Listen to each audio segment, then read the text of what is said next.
Hey, welcome back everybody to another episode of Modsauce. You guys can see I am over here in the mining world. I first wanted to start out here and show you that I set up a quarry. I set up an ender quarry. Recipe is not hard at all, especially, you know, at the stage that we are already when it comes to materials.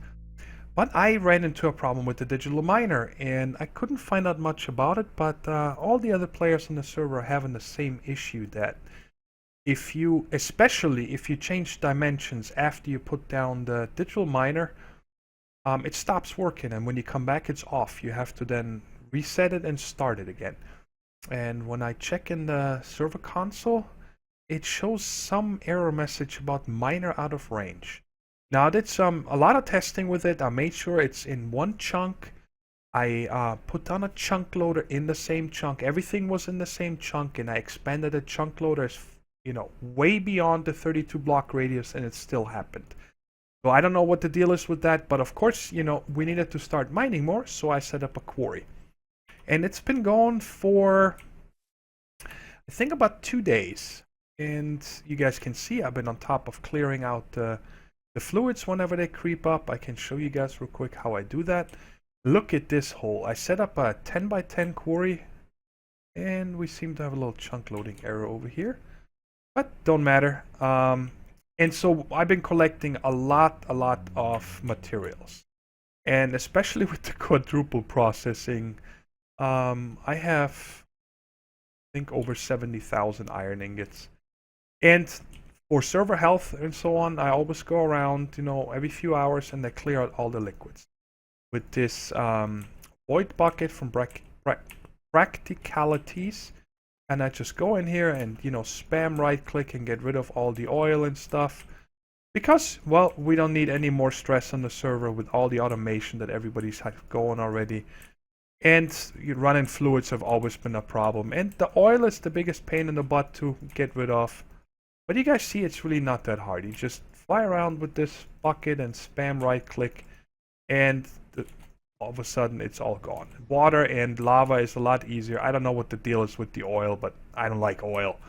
Oil is on my list, on the same list as gravel. But now, no more running fluids.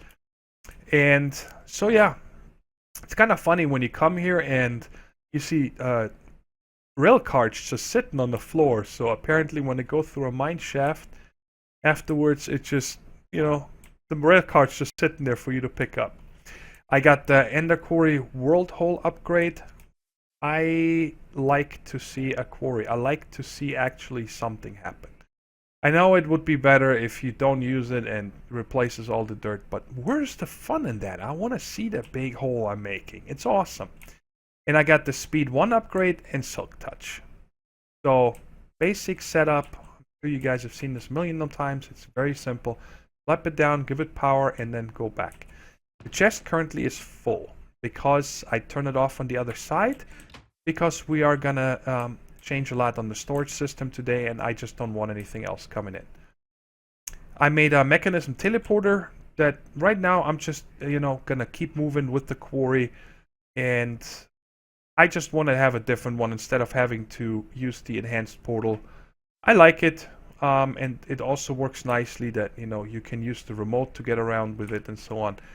And you know, you just set the number. This is 7,000, and the one that we're going to is also 7,000. And I just put it behind the wall where the ME system is, right here, so I can get back and forth to the quarry quickly.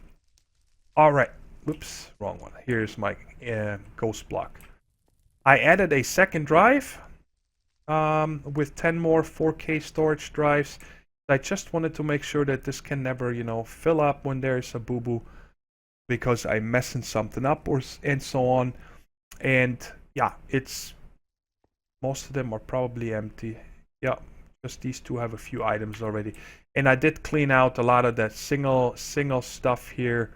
The armor and tools and so on, but it was still orange because, you know, I started crafting a lot. So anyway, just a second drive, the same that we did before. Now let me show you guys something really cool. I don't know if I came up with it or I'm sure it's been done many times before, but I did it my way, and I think it works out really nice.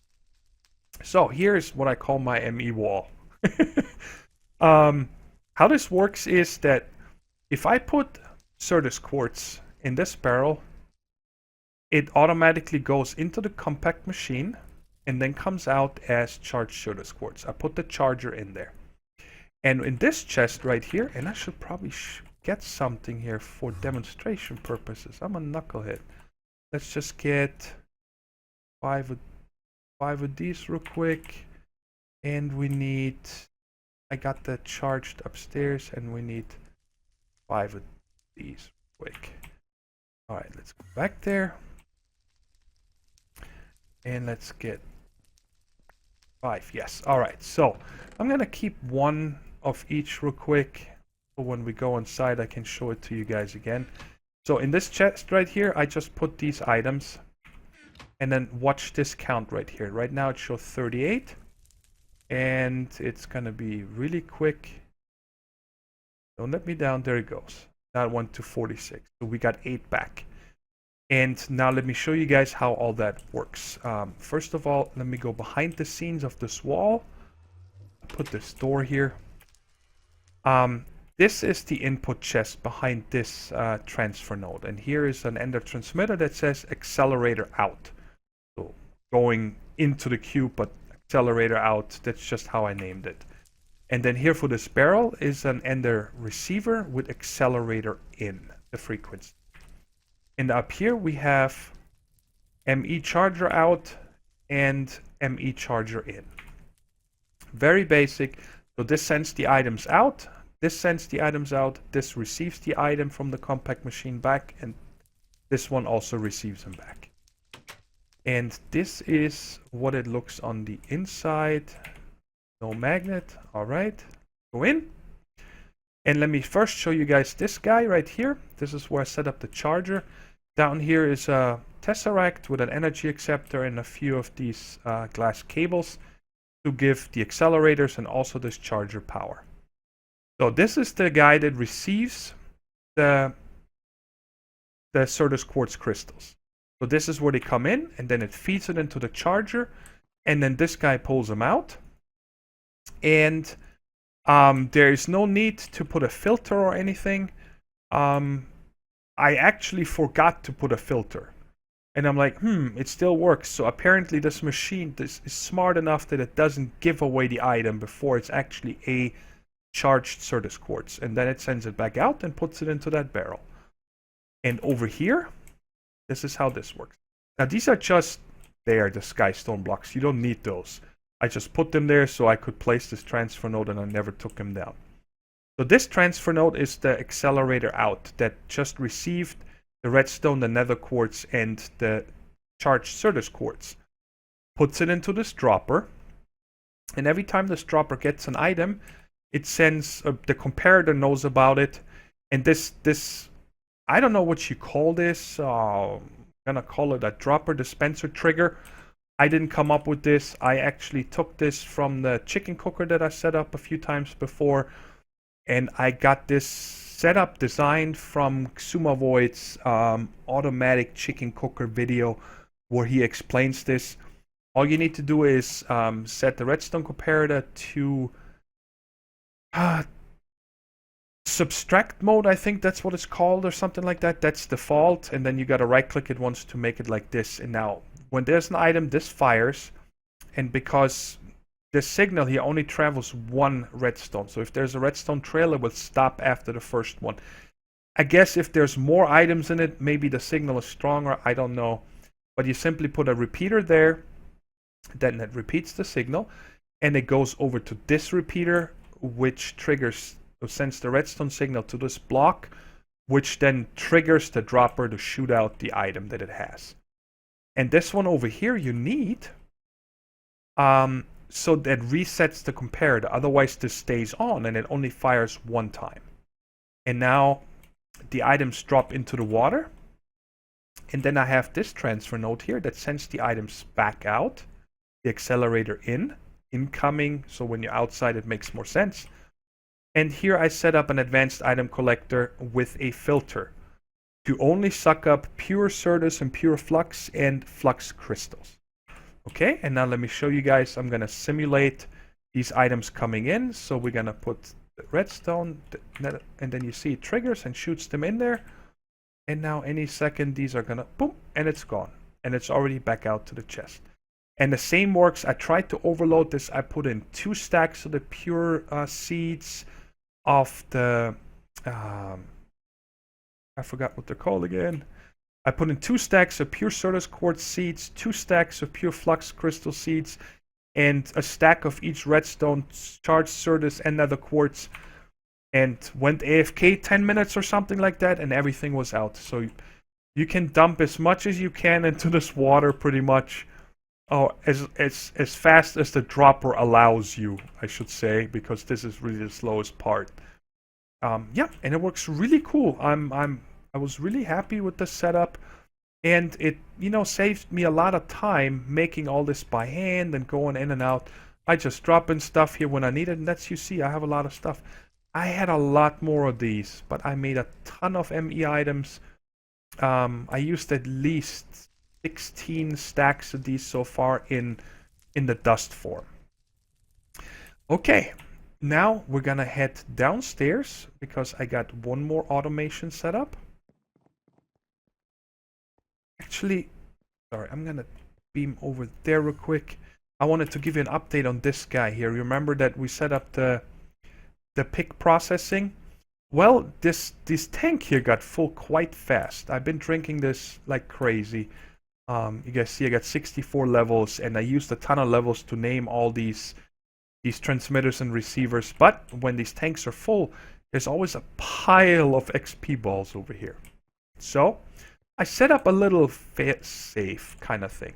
So I made this XP bottler and put a barrel with bottles on it, which we get for free from our mob farm, from all the witches it kills. And it turns it into bottles of enchanting. They just show up wrong here, but those are actually bottles of enchanting. And all I did here is, let me turn off NEI. The auto extract gets the bottles from the barrel on the left. The auto drink, oh, I just changed that, so I have to change that back to the back side. So now you see it filled up, so it gets the XP from the tank back there.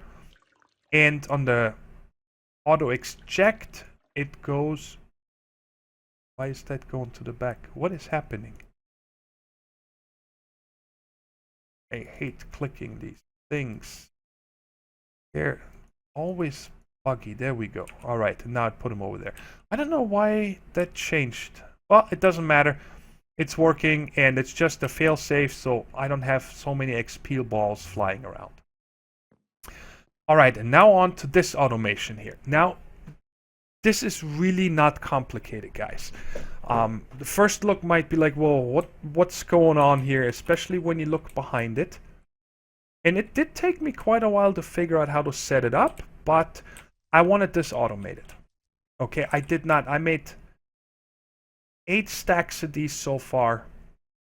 Took out 6 stacks just before the episode and crafted a ton of stuff with it. But, you know, I don't want to do this by hand. I'm sorry. That's just... And I did not want to go right to ME. This works really nicely. So now how this works is... And let me get some silicon to demonstrate this. Let's get half a stack of this. And let's get some gold. Alright. Whenever there is something in... This is an input barrel. This is an input barrel. This is an input barrel. And this is an input barrel. And I guess also the redstone, but you just keep that topped off. Whenever there's something in there, and it's probably best to just show you, it gets automatically fed into the one to the right. So this one got one, made a silicon, printed silicon, and it's just gonna keep going until there's no more. And they go into this chest, into this barrel. And the same with the gold. Put the gold in here, it automatically goes in here. It makes those until it's empty and puts them in here. Now, whenever there is something in one of these output barrels, it's going to try to put it up into this press here. So now you see it fills the redstone in, the printed logic circuits, and also the silicon. Every time. So this is kind of like, all right, I need a stack of these guys. I just put in a stack of silicon and a stack of gold, and then I come back after 15 minutes and the stack is done. Unattended. I love it. Now, how this works in the back, think of each one of them as a section. The first 3 is a section, the next 3, the next 3, and the next 3, and this up here is a section. Now, just because they're all connected is only pretty much for power, and that stuff can get up here. But I color-coded everything. The silicon balls come out as green and can go into green and come out as green and go back into green. And these are, because they're locked, these barrels, it will never try to put the silicon into this barrel. It can only put it into this machine. And it constantly checks. So this guy right here is set as in and out, insert green, and extract green. And then the same for the brown section, which is for the gold. And the same for the blue section, which is the pure Certus quartz. And the same for the purple section, which is diamond. Now, there's only one difference, and that is the output barrels, the ones that hold the circuits, or yeah, all the circuits, they also have a, what is it, gray or white? Light gray. A light gray output is here, there, these 3. And that goes up to the top of this press. Okay? These inscribers, when you start playing around with them and you're trying to automate them yourself, these guys right here, you can feed from behind. Because whenever you feed something into an inscriber, that's how I believe it works. From behind, it will put it into the first open slot. And because we have the presses and those 4 bottom inscribers always on the top here, it automatically puts it into the middle one. That's where you want it. Or you can target the site specifically. If you input from the top, it goes here. And if you input from a side, from the left, it goes into this. And if you input from the bottom, it will go into the bottom slot. That is how you can make sure that these are in the right order. Because if you just pump it in from behind, you might get the redstone here, the silicon there, and the gold here, whichever comes there first. So the gray goes to the top here. Then the silicon that comes out of here as pink goes to the bottom. And the redstone that comes out as dark gray or just gray goes into the side. And that is it. It's really easy. And then the output that you pull out of this, goes into one of these 3, depending on which it is, because they're locked. So you can only put it into the barrel that it can put it into. It's a very simple setup that you could probably also do with extra utilities and filters and so on, but I'm really digging Ender IO. I've never used it as much as in this playthrough or in this server play series. Sounds really important, doesn't it? So I'm digging them. I think they're really cool and it's working very nice. And we are already super far in the episode and we still have a lot to do. So I'd say we get right to it now. Okay, all the wires are gone. And the dense cable's coming down here. I chose a dense cable because in the middle of this room we're going to have more automation set up, so we have a lot more channels free. Right now, for our purposes, we're only going to use 2 channels coming from the controller. Now, we could set this whole thing up with 4 dense cables, but then, eventually I would need to make a bigger controller, and down here it would be really packed with the dense cables. So I wanted to go with this different way of setting this up, and it's commonly known now and talked about as the SSD drive. Not a solid state drive, but the Soaryn super drive. Soaryn is the guy that came up with this way of setting this up initially. He plays on the Forgecraft server, and I'm sure you guys are familiar with him. He plays a lot with Direwolf, and so on. And even though I did not understand it at first, how that system works, because AE2 is so new to me, I had to watch a couple of other videos and I still didn't get it until I started, pretty much copying one guy one-to-one in a test world, and it didn't use deep storage units and a different way of setting it up that I'm doing it now, but then it clicked, and then I understood how this works. And I'm gonna try to explain to you guys the best way I can on how I think about how it works. Now let's take one of these deep storage units. Okay, in the old AE way and also in the new way, when you put a storage bus on it and you hook a cable up to it and it talks to your network, this is now one storage unit. The storage bus tells the ME system what's in it, and you can store it. This can be a chest, this can be any inventory, a hopper, no, not a hopper, a dispenser, a dropper, maybe even a hopper, I don't know, but any inventory. And us setting up this SSD, okay, on every one of these storage units, there's going to be a storage bus. But we are splitting up the sections into 6 storage drives. Pretty much. This can also be an ME drive with 10 1K storage cells in it, for example, or whatever you want. And we're splitting this up. This is now one storage block. So we're gonna connect these with the I'm chose smart cables so you can actually see the channels on it, and the same with this one. Now, instead of, if I just do this right now, we're using 12 channels right now. The cable can't handle that, so we cannot connect it like this. But if you hook a interface up to this one, like that, and then put a storage bus against it, think about it like this. This storage bus now reads this inventory. This storage bus reads that inventory, and this one reads these combined inventories. And we're gonna do the same over here. Oops, I'm sorry, I actually wanted to not have it down here. I wanted to have it one up. So interface is talking, or the storage bus is reading the interface which is connected to these, and we're going to do the same over here. Interface and storage bus. Now the thing is that you still need to connect this with a cable, but the problem is that these two guys, the interface and the storage bus, they only talk in data. They don't talk in energy. So they do not give each other energy. And in order to do that is you put 2 of these quartz fiber cables. I'm going to call them nipples. Put them on here and connect it with a regular glass cable. And the reason for using these quartz fibers is because they can only talk in energy, not data. So this is not using a channel, this quartz fiber. It's only transmitting power to this glass fiber, which then transmits it over here. So now we're talking data here and power there. And we're going to do the same over here.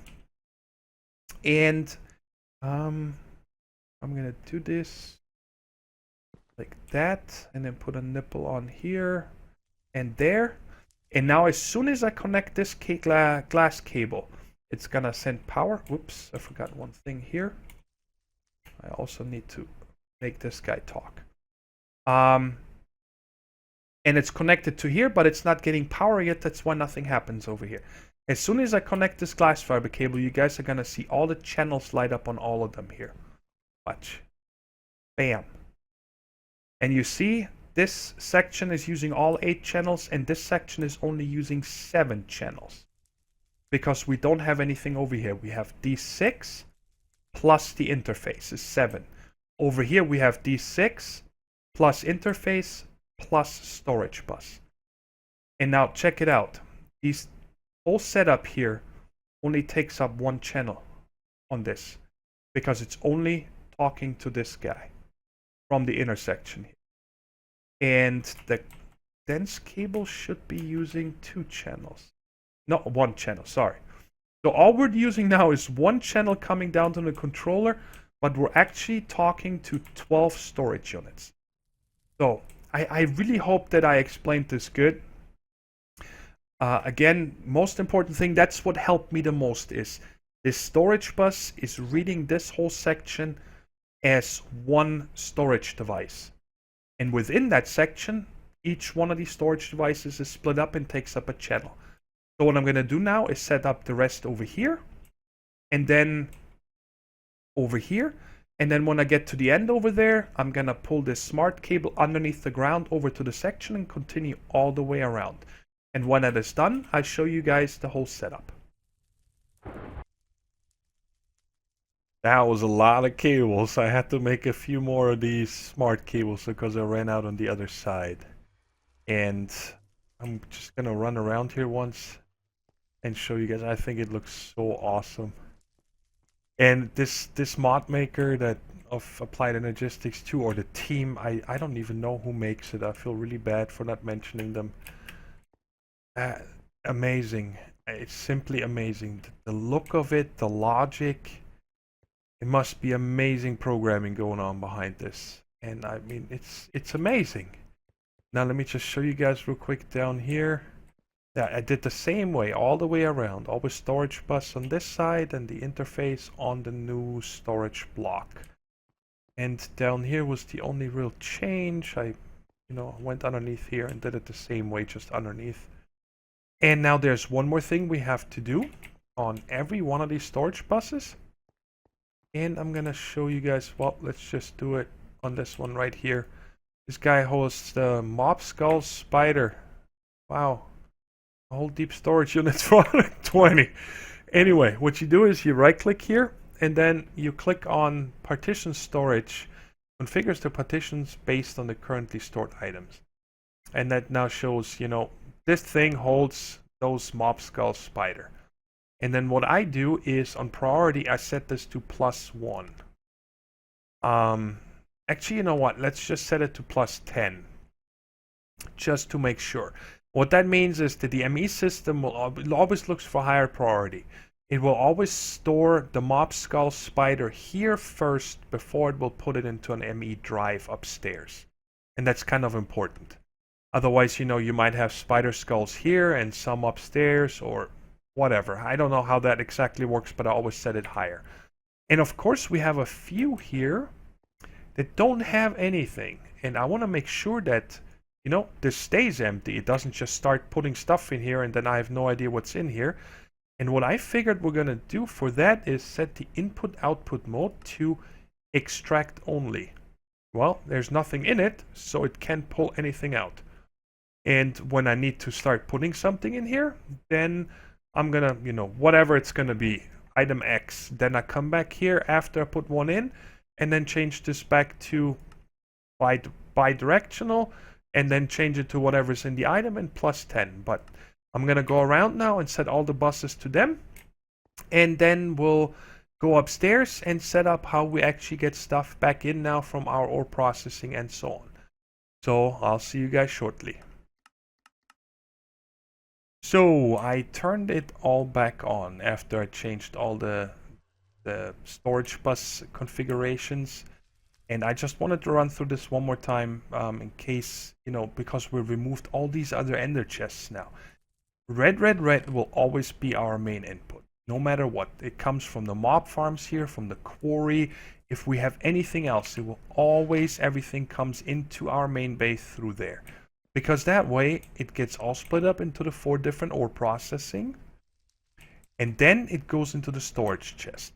Now this one was storage left, which started over here and checked all these deep storage units. And then it went to the ender chest back there, came out over here, went all the way to the end. And in the end we had the overflow chest, which was, I think, white, black, white, which went to the storage system. Now it's going to red, white. After it figured out, hey, this stuff is not getting processed, it goes in here. And that is now what I changed this chest back here to, is now red, white. So everything that doesn't go to ore processing will come in here. And you guys see the ingots flashing through here. Those are the things that come from ore processing and go into here and then go straight into the deep storage unit, into the ME system. And that one sends it either to the deep storage units first. It checks those because they all have priority 10. And then it goes into the ME drive. Now, I have one question for you guys, and I want to see if you guys understand this better than me. Now, I did set all these buses here to priority 10. Okay? But if you check with the network tool, this main system here, our main system, doesn't show any of the cables and the storage buses that we've used. Okay, it only shows these two storage buses, which is this one and this one, because that's directly connected to the controller. All these other sections, each of 6 deep storage units, is its own, like a subnetwork. That's how I would see it. Now my question is, these storage buses here, this one and this one, should I turn those also up in priority, like to 10 at least, or maybe to 100? So the ME network will always check here first and there. And then also down the line, how about this one? If they're all set to regular. So I'm not sure if I need to set those up higher. So I would appreciate if you guys understand this better than me. If I need to set all those storage buses to a higher priority. So it checks these subnetworks first and then this and so on. So go down in the comments if you know this, and please let me know. I'll appreciate it. Because I want to make sure everything goes into the deep storage units before it goes into the ME drive. Okay, I think I just answered my own question here. I'm pretty sure I need to set those up higher, and we can test this real quick, okay?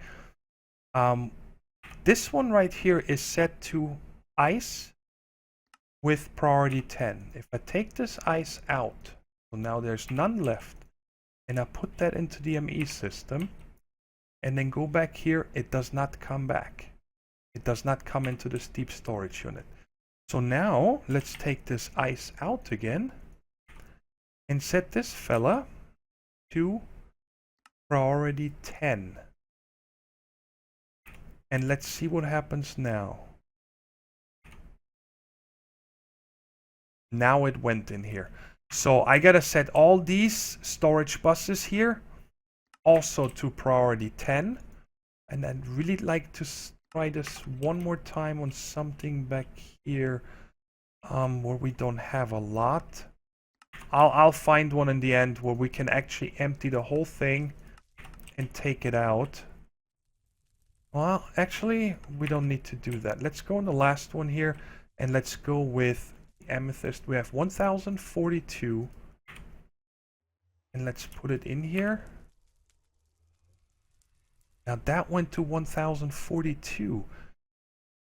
Because now that's how I tried it earlier. Okay, I took out all the packed ice up front, and now if I put all this back in here, it's probably not.